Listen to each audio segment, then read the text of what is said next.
Consumer करता है demand, जो कि आप पहले ही पढ़ चुके हो, और फिर प्रोड्यूसर करता है supply. Chapter 9 supply economics class 11। Supply is the quantity of a commodity that a firm is willing and able to offer for sale at a given price during a given period of time. एक given price पर during a given period of time जो एक firm, एक producer चाहता है कि मैं इतना सामान बेच दूं, वो है सप्लाई। वो कंज्यूमर की वो प्रोड्यूसर की विल होती है, वो उस फर्म की विल होती है कि मैं चाह रहा हूं भाई इतना सामान बिक जाए। उसकी जो चाह है मन के अंदर से, दैट इज सप्लाई।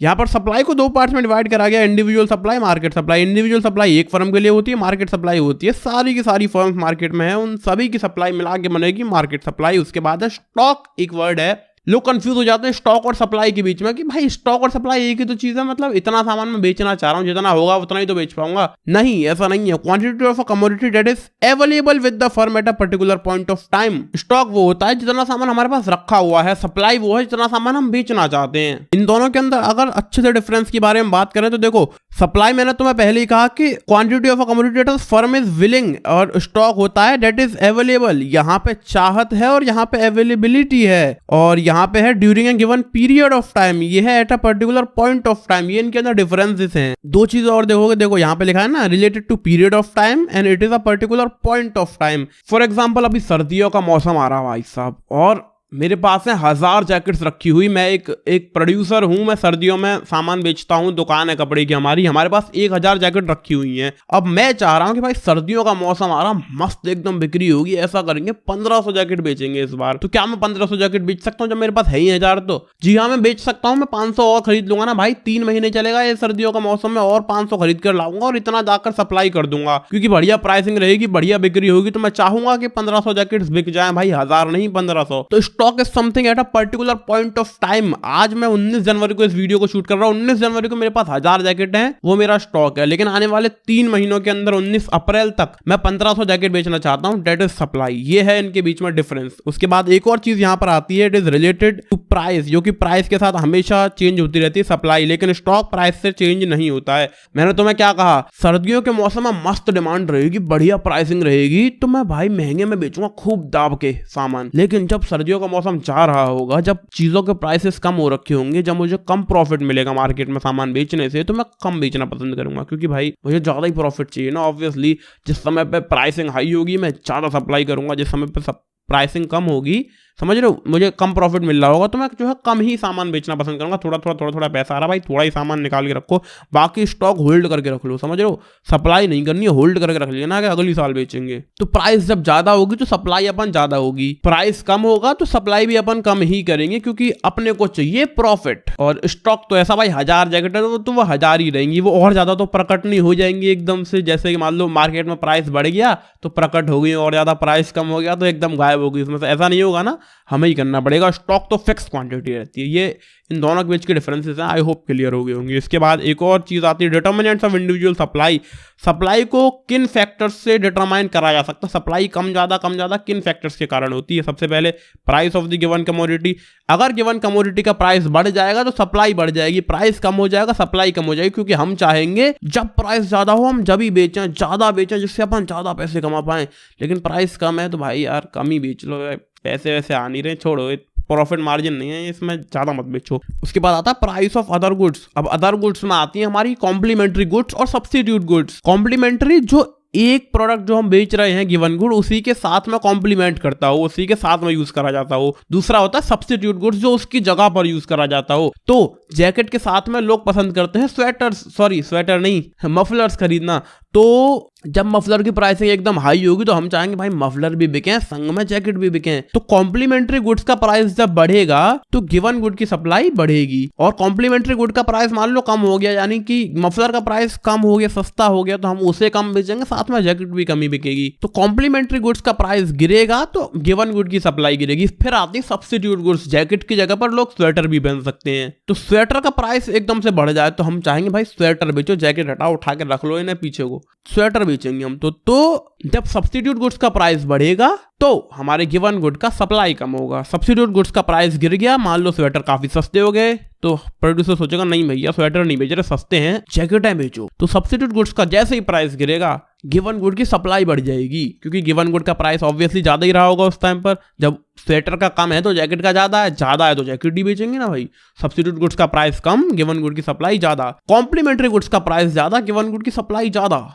इसके बाद आता प्राइस ऑफ एफओपी और इनपुट्स, यानी कि फैक्टर्स ऑफ प्रोडक्शन का प्राइस। फॉर एग्जांपल मुझे जैकेट बनाना जो है काफी सस्ता पड़ रहा है तो मैं जैकेट ज्यादा बेचूंगा, मुझे स्वेटर बनाना सस्ता पड़ रहा है तो मैं स्वेटर ज्यादा बेचूंगा, क्योंकि मैं उसमें प्रॉफिट मार्जिन ज्यादा कमा पा रहा हूँ। अब मान लो एक जैकेट आती है 1000 रुपए की, 1K रुपीज की, एंड साथ ही साथ एक स्वेटर भी आता है 1000 रुपए का। अब देखो जैकेट बनाने में मुझे खर्चा आ रहा 650 रुपए का और स्वेटर बनाने में मुझे खर्चा आ रहा 550 रुपए का, तो मैं हमेशा चाहूंगा कि स्वेटर ज्यादा बेचूं मैं। फैक्टर्स ऑफ प्रोडक्शन जो है वो स्वेटर के लिए सस्ते हैं, तो फैक्टर्स ऑफ प्रोडक्शन का प्राइस जो है, फैक्टर्स ऑफ प्रोडक्शन का प्राइस जब गिरता है, हमारा जो सामान है उसका सप्लाई बढ़ता है। इसका उल्टा भी हो सकता है, फैक्टर्स ऑफ प्रोडक्शन महंगे हो गए यानी कि प्रोडक्शन में कॉस्टिंग हमारी ज्यादा आ रही है तो सप्लाई अपन कम ही करेंगे, उस चीज को हम कम बनाएंगे, कम बेचेंगे। क्यों भाई, इतना महंगा पड़ रहा है, इतना कम प्रॉफिट थोड़ी ना कमाएंगे, कुछ और करेंगे भाई, ज्यादा प्रॉफिट कमाएंगे। उसके बाद आता है state of technology. State of technology जब अपग्रेड हो जाती है तो चीजें हमें सस्ती पड़ने लगती हैं, आसान पड़ने लगती हैं, जल्दी होने लगती हैं और सप्लाई बढ़ा देते हैं हम सामान की। स्टेट ऑफ टेक्नोलॉजी, जैसे ही हमारी टेक्नोलॉजी इंप्रूव हुई, हमारा प्रोडक्शन की क्वालिटी इंप्रूव होगी, प्रोडक्शन सस्ता हो गया, बहुत फास्ट हो गया, ऑब्वियसली सप्लाई ज्यादा बढ़ जाएगी। उसके बाद आता है government policy, taxes and subsidies. मान लो हम कोई दारू का ठेका चलाते हैं जिसके लिए हमें खूब टैक्स भरना पड़ता है सरकार को। अब कल को सरकार ने ऐसा करा, टैक्स एकदम से और ज्यादा बढ़ा दिया तो हमारी सप्लाई कम हो जाएगी। हम कहेंगे यार इतना टैक्स भरना पड़ रहा, मजा नहीं आ रहा, थोड़ा कम बिक्री करनी पड़ेगी। ठीक समझ रहे हो ना, आदमी का दिमाग कहीं और को चलने रहेगा, इस बिजनेस को छोड़ के कुछ और ना करूंगा फिर, जब उसका टैक्स बहुत ज्यादा उसे भरना पड़ रहा होगा। अब बाद में क्या हो, सरकार एकदम टैक्स उसके ऊपर कम कर दे, दारू के बिक्री के ऊपर टैक्स कम कर दे, भाई सब दबा के सप्लाई होगी फिर तो। अरे खचू टैक्स फैक्स देना नहीं पड़ रहा, दाब के लाओ, ज्यादा से ज्यादा बनाओ, ज्यादा से ज्यादा बेचो। तो टैक्स जब किसी चीज के ऊपर कम हो जाता है, किसी की सेल के ऊपर, तो उसकी सप्लाई बढ़ जाती है, टैक्स बढ़ जाता है, सप्लाई कम हो जाती है। ठीक है, इसके बाद आता है goals and objectives of the firm. अब मान लो भाई साहब, इसके लिए बढ़िया एग्जांपल देता हूं तो मैं, मान लो मार्केट में हमारे पास 2 दुकानें हैं, एक तो ये बहुत बड़ी दुकान है हमारे पास, एक छुटकी सी दुकान है। ठीक, अभी आ रहा है सर्दियों का मौसम जो कि चलेगा 3 मंथ्स। ये जो है पहले से ही स्टेब्लिश्ड है, ये है नई वाली जो दुकान है। अब इन 3 महीनों में इस स्टेब्लिश शॉप का गोल क्या रहेगा, पैसा, ज्यादा से ज्यादा पैसा, इनको कमाना है, प्रॉफिट, इनको ज्यादा से ज्यादा चाहिए रहेगा प्रॉफिट स्टेब्लिश दुकान को। लेकिन जो नया दुकानदार है उसको चाहिए होगी पॉपुलैरिटी, क्योंकि वो नया आया है तो मार्केट में उसको पॉपुलर होना पड़ेगा, लोगों की नजरों में आना पड़ेगा। इसको चाहिए P फॉर प्रॉफिट, इसको चाहिए P फॉर पॉपुलैरिटी। अब देखो, अब सिनेरियो को समझो तुम। अब ये 3 महीने का सर्दियों का मौसम शुरू हुआ, शुरू में जो चीजों के प्राइस थे वो काफी कम थे, प्राइसेस जो हैं लो थे, बहुत ज्यादा हाई प्राइसेस नहीं थे। तो ऐसे में बड़े दुकानदार तो सोचेगा कि भैया मुझे ज्यादा से ज्यादा पैसा चाहिए, ऐसा कर रहा हूँ, मेरे पास जो सामान रखा है ना मैं उसे अभी नहीं बेच रहा, जैसे प्राइस बढ़ जाएंगे ना 1 महीने बाद, अभी थोड़ा थोड़ा जैसे सर्दियां और बढ़ेंगी तो प्राइस और बढ़ेंगी, मैं तब बेचूंगा। लेकिन छोटे भाई सब क्या चाहते थे, भाई मुझे चाहिए मार्केट में पॉपुलैरिटी, मुझे नहीं फर्क पड़ता मैं पैसा ज्यादा कमाऊं कम कमाऊं, मुझे अभी प्रॉफिट नहीं चाहिए, मुझे अभी अमीर नहीं बनना है, मुझे अभी पॉपुलर बनना है, पहले मार्केट में थोड़ा फ्लरिश करना है। ठीक है, दोनों की सिचुएशन समझ में आ गई। एक को तो चाहिए पैसा, तो वो इस कम प्राइसिंग वाले सिनेरियो में सप्लाई अपनी कम रखेगा। ठीक, वो ज्यादा सप्लाई नहीं करेगा, सामान रोक के रखेगा कि प्राइस बढ़ेगा तब बेचूंगा। ठीक, ये तो बड़े वाले का सिस्टम समझ आ गया। यो है अपना छोटा प्रोड्यूसर, छोटा फर्म, नया जो आया मार्केट में, इसको चाहिए पॉपुलैरिटी, इसका गोल है मार्केट में पॉपुलर होना। तो ये जो है कम प्राइस में भी अपनी सप्लाई ज्यादा ही रखेगा, क्योंकि इसको ज्यादा से ज्यादा कस्टमर्स लेकर के आने, अपने पास सामान सस्ते में बेचेगा, इसकी गुडविल बनेगी मार्केट में। अरे भाई वो नई दुकान खुली है, वहां क्या मस्त प्राइसिंग मिलती है यार, लोग जाओ यार वहीं पे जाके खरीदो, एकदम यार क्या दुकानदार है, क्या दुकान है, क्या ये है, क्या वो है, क्या क्या तारीफ करेंगे सामान सस्ता होने की वजह से। तो यहाँ पर डिफरेंस हमने क्या समझा, इनका गोल था प्रॉफिट एंड इनका गोल था पॉपुलैरिटी। तो इन दोनों की सप्लाई में भी अंतर रहा, इनका प्रॉफिट गोल था तो कम प्राइसिंग में इनकी सप्लाई कम रही, लेकिन इनका गोल था पॉपुलैरिटी तो इनकी कम प्राइसिंग में भी सप्लाई ज्यादा ही रही। अब बाद में चल के हमारे जो छोटे भाई साहब थे, जो नए दुकानदार थे, ये भी चल के बड़े हो जाएंगे तो इनका भी गोल एंड ऑब्जेक्टिव जो है प्रॉफिट हो जाएगा कि भाई अब तो मार्केट में अच्छी खासी इमेज बन गई, अब पैसा छापो जितना हो सके। ये बाद में क्या करेंगे, कम प्राइसिंग वाले सिनेरियो में कम बेचेंगे, ज्यादा प्राइस होने पर ज्यादा बेचेंगे, ज्यादा सप्लाई रहेगी। तो goals and objectives of the firm इस तरह से अफेक्ट करते हैं उसकी सप्लाई को। इसके बाद आता है डिटर्मिनेंट्स ऑफ मार्केट सप्लाई। मैंने कुछ तो आपको बता ही दिया, price of given good, price of other goods, price of FOP, state of technology, government policy, goals and objectives of the firm, ये हम पहले डिस्कस कर चुके हैं इंडिविजुअल सप्लाई के अंदर ही। अब आ रहे हैं मार्केट में तो और चीजें थोड़ी सी और 3 फैक्टर्स और ज्यादा अफेक्ट करते हैं। Number of firms in the market, future expectation regarding price and means of transport and communication. Number of firms in the market, जब मार्केट में फर्म ज्यादा हो जाएंगी तो सप्लाई बढ़ जाएगी मार्केट की, मार्केट में फर्म कम हो जाएंगी तो सप्लाई मार्केट की कम हो जाएगी। क्यों? मान लो एक दुकानदार 1000 जैकेटें बेच रहा है तो 3 दुकानदार 3000 जैकेटें बेचेंगे कि नहीं बेचेंगे? कल को एक चला गया तो दो दुकानदार रहे 2000 जैकेट बेच पाएंगे। समझ रहे हो? दुकानदार ज्यादा सप्लाई ज्यादा, दुकानदार कम सप्लाई कम मार्केट के मामले में। उसके बाद आते फ्यूचर एक्सपेक्टेशन रिगार्डिंग प्राइस। मैंने तुम्हें वो एग्जांपल दिया था ना कि सर्दी जैसे जैसे शुरू में आई तो शुरू में सस्ता था सामान, मार्केट में सारे दुकानदारों को लग रहा है ऐसे भाई 1 महीने बाद प्राइस बढ़ जाएगा। क्यों बढ़ जाएगा? क्योंकि भाई सर्दियां बढ़ जाएंगी, प्राइस बढ़ जाएगा, ज्यादा डिमांड आएगी, ज्यादा प्राइस, समझ रहे हो, महंगे में बेचेंगे। जब उन्हें लग रहा है कि बाद में सामान महंगा होने वाला है तो बाद में ही बेचेंगे, सप्लाई कम रखेंगे। अगर फ्यूचर एक्सपेक्टेशन रिगार्डिंग प्राइस ये है कि इन फ्यूचर प्राइस बढ़ने वाला है तो सप्लाई कम रहेगी। और जब सर्दियां खत्म होने वाली होंगी, जब दिखेगा कि भाई अब तो सर्दियां खत्म ही हो जानी है, अब तो कोई कोई खरीदेगा नहीं, सस्ता भी हो जाएगा माल, तो जब लग रहा है कि माल बाद में सस्ता होने वाला, अभी महंगा, तो अभी निकाल देंगे सब सप्लाई। फ्यूचर में प्राइस अगर कम होने वाला है तो सप्लाई इस समय ज्यादा होगी, फ्यूचर में प्राइस अगर बढ़ने वाला है तो सप्लाई इस समय कम होगी। उसके बाद means of transport and communication. मान लो हम जो सामान बेचते हैं मार्केट में वो हमें मंगाना पड़ता है इस समय 100 किलोमीटर दूर, कहीं से 100 किलोमीटर दूर से आ रहा है, उसका ट्रांसपोर्ट का खर्चा हमें देना पड़ रहा है, कम्युनिकेशन में खर्चा अपने को करना पड़ रहा है। ठीक, बाद में क्या हो, जो हम 100 किलोमीटर दूर से सामान मंगाते थे ना, वो हमारे पास में कहीं 10-12 किलोमीटर दूर पे मिलने लग जाए। तो पहले मंगा रहे थे 100 किलोमीटर दूर से, अब मंगा रहे हैं 10 किलोमीटर दूर से, तो अब अपन ज्यादा मंगाएंगे और ज्यादा बेचेंगे। क्यों? प्रॉफिट मार्जिन बढ़ गए ना भाई। पहले 100 किलोमीटर दूर से मंगा के हम जितना बेचते थे उससे कई गुना ज्यादा बेचेंगे जब हम पास में से सामान मंगा रहे हो, क्योंकि वहां से लाना सस्ता पड़ेगा, प्रॉफिट मार्जिन ज्यादा होगा, तो हम उस प्रोडक्ट को ज्यादा बेचेंगे। समझ रहे हो ना? कुछ और की तरफ से ध्यान हटा के उसी प्रोडक्ट पे लाएं, क्योंकि भाई पास में मिल रहा है, इसमें ही बेचो। मींस ऑफ ट्रांसपोर्ट, यानी कि ट्रांसपोर्टेशन जब सस्ता होगा तो सप्लाई ज्यादा होगी, ट्रांसपोर्टेशन जब महंगा होगा तो सप्लाई कम होगी। डन। इसके बाद supply function, functional relationship between quantity supplied for a particular commodity and the factors influencing it. मतलब कि रिलेशनशिप इस चीज का कि हमने जो सप्लाई करी, जो हमारी सप्लाई है, जितना हम सामान बेचना चाह रहे हैं, वो किन चीजों के कारण इतना बेचना चाह रहे हैं, उन सबके बीच में जो ऐसे करके रिलेशनशिप सा है उसे ही हम जो सप्लाई फंक्शन कहते हैं। थोड़ा सा इसे अच्छे से जान लेते। देखो, सप्लाई ऑफ कमोडिटी, अबे तेरी तो supply of commodity X is equal to F into price of commodity X, price of other goods, price of factors of production, state of technology, taxes and goals and objectives of the firm. ये सारा मिला जुला के इन सब के बीच का जो relationship है, ये सब जोड़ के जो लेकर के सप्लाई आ रही है, ये पूरे को हम कहते हैं सप्लाई फंक्शन। मार्केट सप्लाई में यही सेम चीज है। Supply of commodity x depend करती है price of commodity X, price of other goods, price of factors of production, state of technology, taxes, साथ में गोल्स। इसके बाद number of firms, future expectation, और ये क्या था, means of communication and technology, sorry means of transport and communication. ये सारा मिला जुला के सप्लाई को अफेक्ट करता है। इस पूरे को हम कहते हैं सप्लाई फंक्शन। इसके बाद आता है सप्लाई शेड्यूल। शेड्यूल तो भाई बचपन से पढ़ते हुए आ रहे हैं, अब तो ऐसा लगने लगा है जब से इकोनॉमिक्स अपन ने पढ़ी है कितने सारे शेड्यूल्स बनाए हैं। तो ये कुछ भी नहीं है, tabular statement showing various quantities of a commodity being supplied at various levels of price during a given period of time. ये देखो तुम्हारा individual supply schedule. Price 1 2 3 4 5 6, price बढ़ता गया, सप्लाई बढ़ती गई। एक प्राइस पे जीरो बेचना चाह रहे थे हम, 0 सप्लाई थी।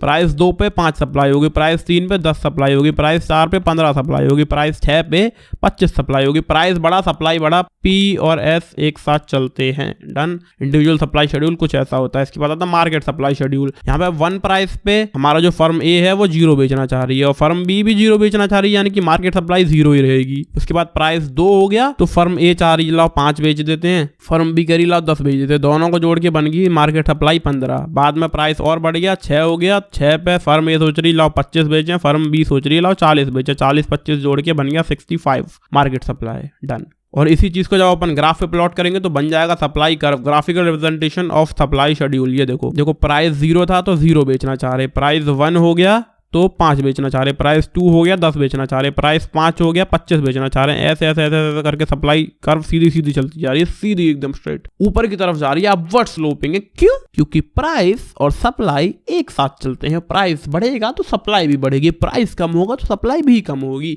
इसी की वजह से सप्लाई कर्व जो है हमारी अपवर्ड स्लोपिंग होती है।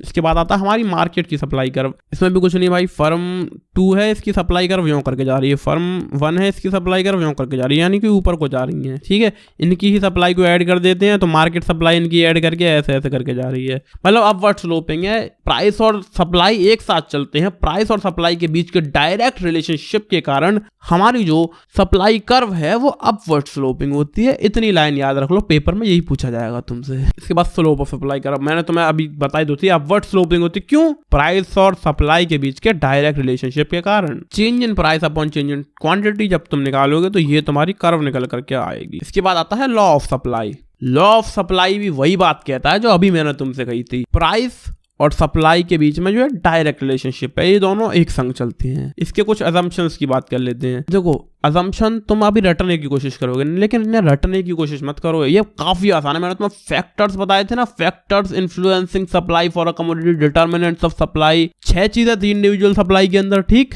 लॉ ऑफ सप्लाई तुमसे क्या कहता है? प्राइस और सप्लाई इनके बीच का रिलेशनशिप। ठीक है, मैंने लेकिन वहां पे हमने तुम्हें 6 चीजें बताई थी कि 6 की वजह से सप्लाई पे असर पड़ता है, लेकिन लॉ ऑफ सप्लाई को मतलब है सिर्फ price of the given commodity से। तो price of the given commodity के अलावा देखो मैं तुम्हें दिखाता हूं, ऐसे समझ नहीं आएगा। ये है आपके determinants of individual supply. Price of the given commodity से मतलब है लॉ ऑफ सप्लाई को। तो इसके बाद price of other goods, price of FOP, state of technology, government policy, goals and objectives of the firm, इनसे मतलब नहीं है लॉ ऑफ सप्लाई को। यही है assumptions. Price of given commodity बदलेगा तो सप्लाई भी बदलेगी। ठीक है, लेकिन अदर गुड्स के प्राइस को कांस्टेंट रखो, इसको कांस्टेंट रखो, इसे कांस्टेंट रखो, इसे कांस्टेंट रखो, इसे कांस्टेंट रखो, ये सारा जो है कांस्टेंट रहना चाहिए। जब ये सब कांस्टेंट होगा तो ये प्राइस और ये सप्लाई एक साथ बढ़ेंगे और एक ही साथ कम भी होंगे। इतना ही कहता तुमसे लॉ ऑफ सप्लाई। नहीं मानोगे, एजम्पशंस दिखाने पड़ेंगे तुम्हें। ये देखो कहाँ लिखे हैं, ये रहे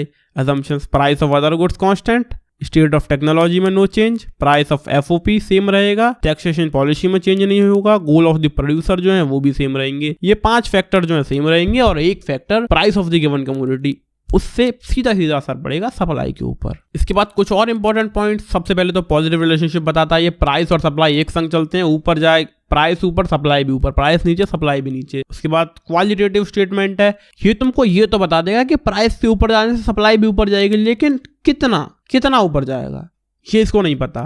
प्राइस कम होगा तो सप्लाई भी कम होगी, इतनी बात तो ये तुम्हें बता देगा कि भैया प्राइस कम हुआ सप्लाई भी कम होगी, लेकिन कितनी होगी इसको नहीं पता। तो ये जो क्वांटिटेटिव स्टेटमेंट नहीं है, आपको क्वांटिटी में नहीं बताएगा कि कितना, ये है क्वालिटेटिव, ये कह देगा हाँ। उसके बाद नो प्रोपोर्शनल रिलेशनशिप। अगर हमारे किसी कमोडिटी का प्राइस 20% बढ़ गया है तो 20% ही सप्लाई बढ़ेगी, ऐसा कोई भी फिक्स नहीं है। 20% प्राइस बढ़ने से 50% सप्लाई भी बढ़ सकती है, 5% प्राइस गिरने से 50% सप्लाई भी गिर सकती है। समझ रहे हो? प्रोपोर्शन जो है इनके अंदर नहीं होता है। प्राइस हो सकता है थोड़ा बढ़ा हो लेकिन सप्लाई बहुत ज्यादा बढ़ गई हो, प्राइस हो सकता है बहुत ज्यादा गिर गया हो लेकिन सप्लाई थोड़ी ही गिरी हो। प्रोपोर्शनल नहीं है ये। उसके बाद ये वन साइडेड है। वन साइडेड, एक तरफा प्यार की ताकत ही कुछ और होती है ये। और यहाँ पर जो एक तरफा प्यार है वो सप्लाई को है प्राइस से, सप्लाई को है प्राइस से प्यार। और प्राइस इज लाइक उसको कोई फर्क ही नहीं पड़ता सप्लाई से, वो उसकी फीलिंग्स की कदर ही नहीं करता। Sad life. अब कहने का तात्पर्य यह है कि प्राइस में जो भी चेंज होगा, प्राइस ऊपर जाएगा सप्लाई उसके पीछे पीछे ऊपर चलती चली जाएगी, प्राइस नीचे जाएगा सप्लाई उसके पीछे पीछे नीचे चलती चली जाएगी। ये तो हो रहा है वन साइडेड रिलेशनशिप है। लेकिन तुम प्राइस को देख के सप्लाई में अंतर तो बता सकते हो, लेकिन तुम सप्लाई को देख के प्राइस में अंतर नहीं बता सकते। मान लो सप्लाई गिरी है तो तुम ये नहीं कह सकते कि भैया प्राइस कम हुआ होगा इसलिए गिरी है। हाँ, मतलब एक तरफ से देखा जा सकता है इसको। इसके बाद लॉ ऑफ सप्लाई के लिए रीजंस कि लॉ ऑफ सप्लाई मतलब क्यों। सबसे पहला प्रॉफिट मोटिव। भाई देखो, प्रोड्यूसर को, फर्म को चाहिए प्रॉफिट। प्राइस जब ज्यादा होगा वो जब ही ज्यादा बेचना पसंद करेगा, नहीं तो कहीं और को दिमाग लगाएगा। किसी चीज का प्राइस जब कम है तो वो सोचेगा कुछ और बेचूं मैं, लेकिन उसका प्राइस एकदम से बढ़ जाएगा, वो सोचेगा लाओ इसे ही बेचते हैं, इसमें ही दिमाग लगाओ, इसे ही बेचो ज्यादा से ज्यादा। उसे चाहिए ज्यादा से ज्यादा प्रॉफिट, इसीलिए प्राइस बढ़ेगा सप्लाई बढ़ेगी, प्राइस कम होगा सप्लाई कम होगी। उसके बाद change in number of firms. जब अपन मार्केट के अंदर देखते हैं किसी कमोडिटी का प्राइस एकदम ज्यादा होता है तो नई फर्म्स भी उस मार्केट के अंदर आती हैं कि लाओ ये वाला बिजनेस करते हैं, इसमें बहुत फायदा, बहुत डिमांड है, बहुत अच्छे खासे प्राइसिंग यहाँ पे मिलती है, मजा आ जाएगा। लेकिन किसी चीज का प्राइस जब कम हो जाता है उसी चीज का प्राइस, तो उसमें जो एग्जिस्टिंग फर्म है जो एक्चुअली पहले से ही उसके अंदर काम कर रही है उस बिजनेस के अंदर, वो भी सोचती है यार ये तो माल सस्ता हो गया है तो प्रॉफिट कम है, क्यों ना हम ये बिजनेस छोड़ दें। तो change in number of firms भी आते रहते हैं प्राइसेस कम ज्यादा होने के कारण। किसी चीज का प्राइस बढ़ जाता है तो और ज्यादा लोग उसको बेचना चाहते हैं, उस चीज का प्राइस जब कम हो जाता है तो जो लोग उसे एग्जिस्टिंगली बेच रहे थे वो भी उसे छोड़ने की सोचते हैं उस बिजनेस को। इस वजह से भी मार्केट सप्लाई के ऊपर असर आ जाता है, क्योंकि ज्यादा फर्म्स होंगी तो सप्लाई ऑब्वियसली मार्केट की ज्यादा होगी, फर्म्स कम होंगी, प्राइसेस कम होने के कारण फर्म उस बिजनेस को छोड़कर, उस लाइन को छोड़कर जा रही होंगी, तब उसकी सप्लाई कम होगी। क्योंकि भाई पहले 5 लोग बेच रहे थे और 2 चले गए तो अब कैसे जाएंगे, तो पहले 5 लोग बेच रहे थे और 2 चले गए तो 3 ही तो लोग बेचेंगे, सप्लाई ऑब्वियसली कम हो जाएगी प्राइस कम होने के कारण। उसके बाद चेंज इन स्टॉक, जब मार्केट में किसी कमोडिटी का प्राइस जो है वो कम होता है तो हमारी जो फर्म्स हैं, जो प्रोड्यूसर्स हैं, वो हम अपने स्टॉक को होल्ड करके रखते हैं कि जब प्राइस बढ़ेगा तब बेचेंगे, और जब प्राइस ज्यादा होता है तो वो अपना स्टॉक खाली करने की कोशिश करते हैं। प्राइस कम होने के कारण स्टॉक होल्ड कर रहे हैं, इसी वजह से सप्लाई कम है। प्राइस बढ़ने के कारण स्टॉक खाली कर रहे हैं, इस वजह से सप्लाई ज्यादा है। ये भी एक रीजन है। मतलब बहुत ही सिंपल है, कॉम्प्लेक्स कुछ भी नहीं है इसमें।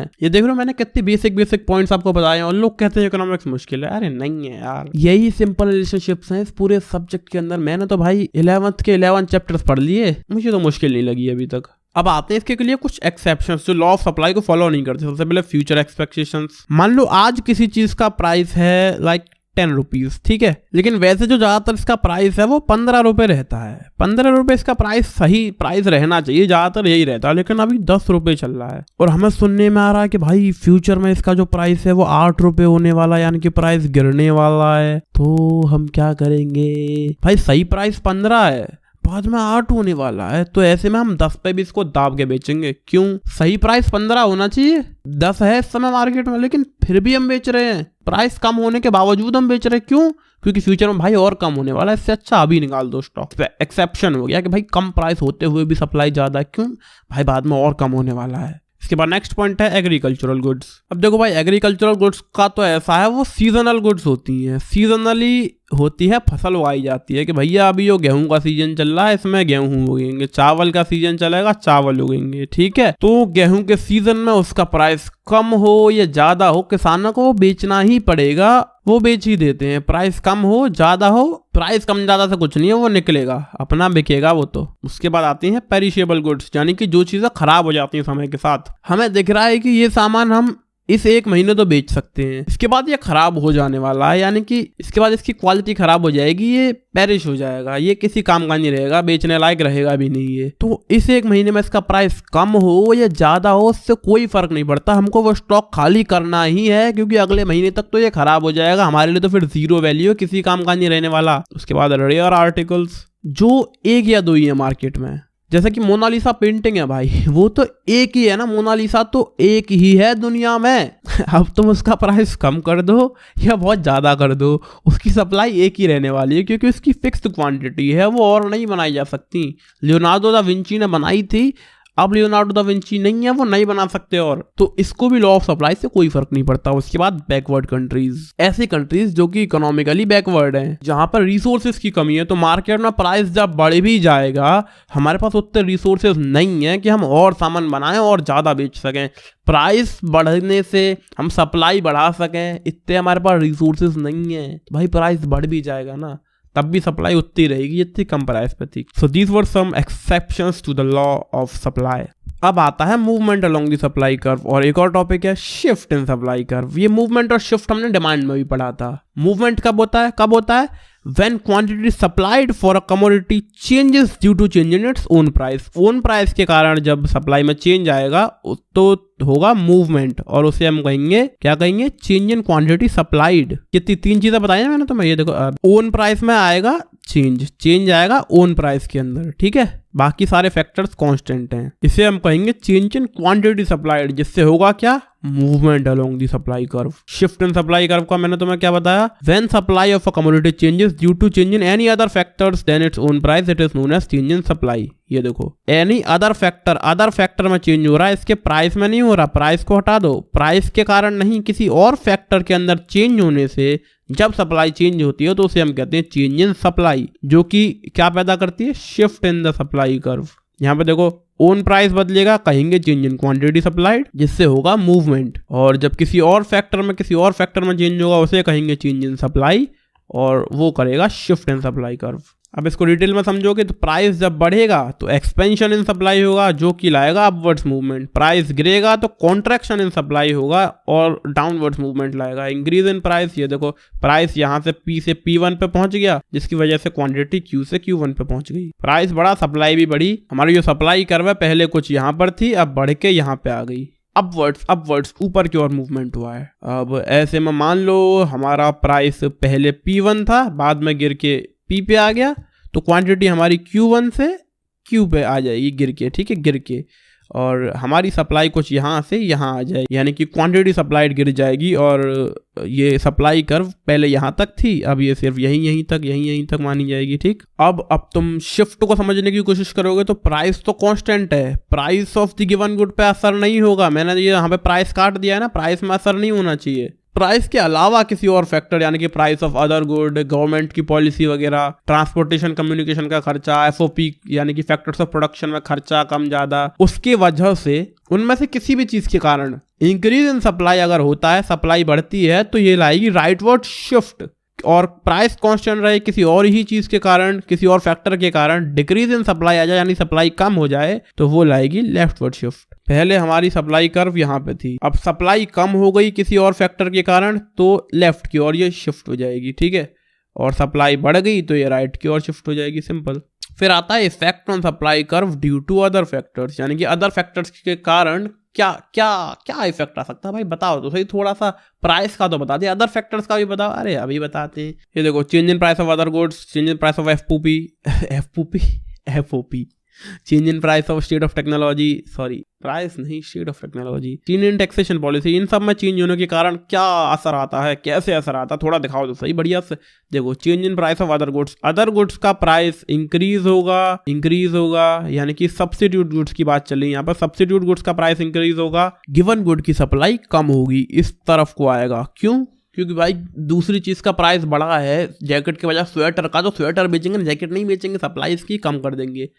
और यहीं पे बात हो जाए कॉम्प्लीमेंट्री गुड की, कॉम्प्लीमेंट्री यानी कि मफलर। अब मफलर का प्राइस जब बढ़ जाएगा तो जैकेट की भी सप्लाई बढ़ेगी, क्योंकि मफलर ज्यादा बिकेगा, जैकेट भी ज्यादा बिकेगा, इधर को शिफ्ट हो जाएगी, गिवन गुड जैकेट की सप्लाई, डन। उसके बाद डिक्रीज की बात करें, इसका एग्जैक्ट उल्टा, अगर सब्स्टिट्यूट गुड्स का प्राइस कम हो गया तो हम सब्स्टिट्यूट गुड्स नहीं बेचेंगे, गिवन गुड को बेचेंगे, इसकी सप्लाई बढ़ जाएगी गिवन गुड की, ठीक है। और बात रही कॉम्प्लीमेंट्री गुड्स की, ये देखो, कॉम्प्लीमेंट्री गुड्स यानी कि मफलर का प्राइस अगर कम हो गया तो जैकेट भी अपन कम बेचेंगे, जैकेट की सप्लाई इंगे को गिरा देंगे, कम कर देंगे, डिक्रीज इन सप्लाई, डन। अगली चीज पे और change in prices of FOP, मैं इसको FOP क्यों कहता हूँ, FOP फैक्टर्स ऑफ प्रोडक्शन। अगर फैक्टर्स ऑफ प्रोडक्शन का प्राइस बढ़ जाएगा, हमें सामान को बनाना महंगा पड़ेगा और हम उसे कम बेचना चाहेंगे, क्योंकि प्रॉफिट मार्जिन हो जाएगा कम, यानी कि सप्लाई कम हो जाएगी। अगर फैक्टर्स ऑफ प्रोडक्शन का प्राइस गिर गया, डिक्रीज इन प्राइस हो गया, ओ भाई सामान बनाना सस्ता पड़ रहा है, तो प्रॉफिट मार्जिन बढ़ जाएंगे, यानी कि इसकी सप्लाई भी बढ़ा देंगे हम, प्रॉफिट ज्यादा बेचो। इसके बाद change in state of technology में अपग्रेडेशन आएगा, सामान को बनाना सस्ता पड़ रहा होगा, आसान हो रहा होगा, जल्दी बन रहा होगा। टेक्नोलॉजी अपग्रेड होगी, सप्लाई भी बढ़ेगी, टेक्नोलॉजी डिग्रेड होगी, सप्लाई कम होगी, दैट्स इट। इसके बाद change in taxation policy, increase हो जाएंगे टैक्सेस, टैक्स बढ़ेंगे, ज्यादा खर्चा करना पड़ रहा है बिन बात के, तो ऐसे में हम सप्लाई कम कर देंगे। डिक्रीज हो जाए, टैक्स बहुत कम भरना पड़ रहा है, ज्यादा बेचो, फिर ऐसे में increase in supply. Elasticity of supply, अभी तक हम क्या कह रहे थे, प्राइस बढ़ेगा सप्लाई बढ़ेगा, प्राइस कम होगा सप्लाई कम होगा, लेकिन कितना, अब बात करेंगे। इलास्टिसिटी बोले तो degree of responsiveness of supply of a commodity with reference to change in the price of such commodity. ये विच नहीं है, विद है, विद क्या लिखा है, विद, डिग्री ऑफ रिस्पॉन्सिवनेस बताई जाएगी सप्लाई की with reference to change in price, यानी कि कितना प्राइस बदला है तो कितनी सप्लाई बदलेगी, ये कैसे पता चलेगा। सिंपल ऐसे लिख के percentage change in quantity supplied upon percentage change in price, ये जैसे तुम लिखोगे तो निकल कर आएगी तुम्हारी ईडी, इलास्टिसिटी, सॉरी ईडी नहीं ES, elasticity of supply. ED तो इलास्टिसिटी ऑफ डिमांड होता है। अब इस चीज को एक मजेदार बढ़िया से मस्त से एग्जाम्पल के साथ समझते हैं। फॉर एग्जाम्पल किसी चीज के प्राइस में 10% की बढ़ोतरी हो गई, 10% बढ़ गया प्राइस, जिसकी वजह से 20% हमारी जो सप्लाई है वो बढ़ गई। ठीक है, मैंने तुम्हें कहा ना प्रोपोर्शनल तो नहीं है, बदल सकता है। ठीक है, तो 10% प्राइस बढ़ा और 20% सप्लाई बढ़ी। फॉर्मूला क्या है हमारा, change in quantity supplied. Quantity supplied में 20% का अंतर आया और चेंज इन प्राइस में 10% का अंतर आया। डन, 20/10 ये आएगा 2, ये है ES, इलास्टिसिटी ऑफ सप्लाईज की होगी 2। तुमको 2 1 हमें उससे क्या लेना देना, आओ इसको भी समझते हैं। ये देखो perfectly elastic supply, perfectly elastic यहाँ पर हमारी जो ES इलास्टिसिटी ऑफ सप्लाई होती है ये इन्फिनिटी होती है। भाई प्राइस थोड़ा बदलने से सप्लाई बहुत बहुत बहुत ज्यादा बदल सकती है, कोई पता नहीं भाई, भूकंप सा आ जाए एकदम सप्लाई के अंदर। परफेक्टली इनइलास्टिक सप्लाई होती है जहां पर हमारी जो ES इलास्टिसिटी ऑफ सप्लाई है 0 होती है, जहां पर सप्लाई पर कोई असर नहीं होता, प्राइस बहुत बढ़ा दो चाहे बहुत कम कर दो, सप्लाई जितनी है उतनी रहेगी, बिल्कुल नहीं बदलेगी। उसके बाद हाईली इलास्टिक सप्लाई जिसमें ES जो है 1 से ज्यादा रहती है। ये भी एग्जाम्पल तुमने देखा, यहाँ पर ES इलास्टिसिटी ऑफ सप्लाई 1 से ज्यादा थी, 2 थी, प्राइस में सिर्फ 10% चेंज आया लेकिन सप्लाई में 20% आ गया। सप्लाई जो है प्राइस में थोड़ा चेंज होने के बाद भी बहुत ज्यादा बढ़ गई, तो ये हाईली इलास्टिक, यानी कि प्राइस में थोड़ा चेंज लेकिन इसमें ज्यादा चेंज आ सकता है। यहाँ पर जो ES है इनकी वो 1 से ज्यादा होती है। और लेस इलास्टिक क्या होता है, जिसमें जो ES है वो 1 से कम होती है, यानी कि प्राइस में चेंज तो ज्यादा आएगा लेकिन सप्लाई में उस कंपैरेटिवली कम चेंज आएगा। मान लो प्राइस में तो आ गया 20% चेंज लेकिन सप्लाई में सिर्फ 10% ही आ रहा है, तो यहाँ पर ये लेस इलास्टिक का केस होगा। ठीक, ऐसे में आती है यूनिटरी इलास्टिक, यो बढ़िया चीज है भाई, इसका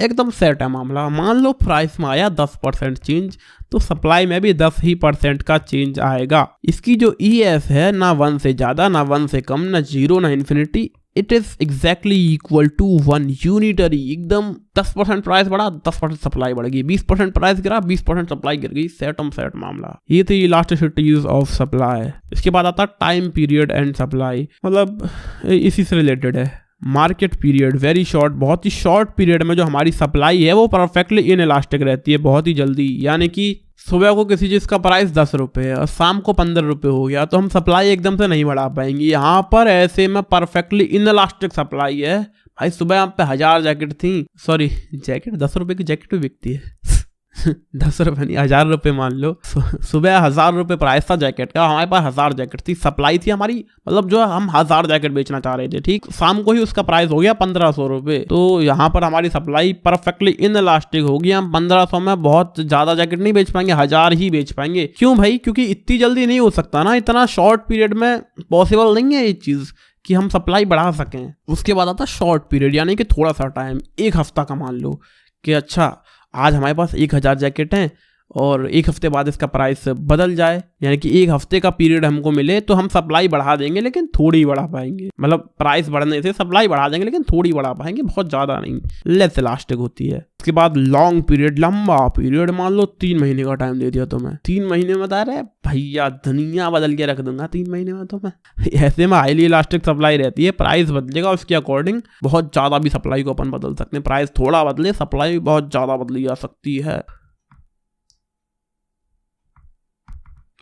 आगे क्यों नहीं जा रहा, खत्म। इसी के साथ आपका चैप्टर खत्म हो जाता है। Thank you so much for watching, like share comment subscribe and bye bye.